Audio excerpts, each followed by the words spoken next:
సూటిగా అడుగుతా ఉన్నా. నేను శాసనసభ్యుడిగా వచ్చినప్పుడు నాకన్నా ముందు తెలుగుదేశం శాసనసభ్యుడు వేసినటువంటి ఏ ఒక్క షిఫ్ట్ ఆపరేటర్ని తొలగించలేదే నేను. మీరు ఎందుకు తొలగిస్తున్నారు? చివరికి స్థలం ఇచ్చిన వాడిని కూడా తొలగిస్తున్నారే అంటే డబ్బుల కోసమేగా. మన సందేహమా? 5 లక్షలు 10 లక్షలు ఇస్తే వాళ్ళని తీసుకొచ్చి ఇక్కడ వేస్తున్నారు. కొత్తగా వీళ్ళని తీశారు, 19 మందిని తీశారు.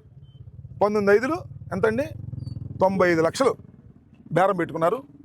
ఆ 95 లక్షలు తీసుకుని వీళ్ళని వేశారు అనేది నాకున్నటువంటి సమాచారం. కాదని చెప్పమంటున్నా నేను. ఈ స్థానిక శాసనసభ్యులు కన్నా లక్ష్మీనారాయణ గారిని, మాజీ మంత్రివర్యులు కన్నా లక్ష్మీనారాయణ గారిని నేను అడుగుతా ఉన్నా, 95 లక్షలు తీసుకున్నారా లేదా? మీరు తీసుకోలేదంట. దరువూరి నాగేశ్వరరావు గారు తీసుకున్నారంట, ఆయన మీకు ఇస్తాయంట. అంటే దరువూరి నాగేశ్వరరావు గారి కాంట్రాక్ట్ ఇచ్చేసాడు కదా నియోజకవర్గంలో, ఆయన వసూలు చేయటం 10%, 15%, 50% తీసుకోవటం, కన్నా లక్ష్మీనారాయణ గారికి ఇవ్వటం. ఇది కదా జరుగుతున్నటువంటి తంతు. ఏమిటి అన్యాయం అంటున్నా? ఒక షిఫ్ట్ ఆపరేటర్ మీద ఎందుకు ఇంత కక్షపడుతున్నారు మీరు? ఆఫ్టర్ ఆల్ ఒక షిఫ్ట్ ఆపరేటర్, స్థలం ఇచ్చినవాడు, లేదా ఆ గ్రామంలో పని చేసుకుందాం బతుకుదాం అని ఇచ్చేవాడు. మా పార్టీ కావచ్చు వాడు. మా పార్టీ వాళ్ళని మీ పార్టీ వాళ్ళని చేసుకోండి మంచి చేసి.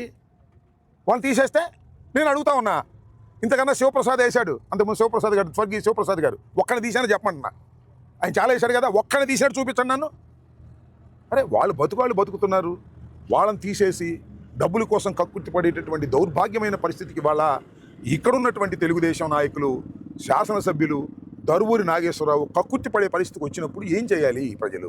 ఇవాళ కూర్చున్నారు పాపం వాళ్ళు వచ్చి సబ్స్టేషన్ ముందు. నేను భార్గవ్ గారు వచ్చాం. నేను ఇవాళ చెప్తున్నా, భార్గవ్ గారు కూడా చెప్పారు నాకు, త్వరలోనే ఏదైతే 19 మందిని తొలగించారో వాళ్ళందరినీ రీజాయినింగ్ చేసుకోవాలనేటువంటి డిమాండ్తో కొమిరిపూడి నుంచి మా ఉద్యమాన్ని సత్తెనపల్లికి షిఫ్ట్ చేస్తాం. ఒక డేటు వారు నిర్ణయిస్తారు. పెద్ద ఎత్తున వందల సంఖ్యలో మేము సమీకరణ చేసి ఇది ధర్మం కాదు అని చెప్పేటటువంటి ప్రయత్నం చేస్తాం. అయినా కూడా మీరు చేర్చుకోరు, మీ కర్మ.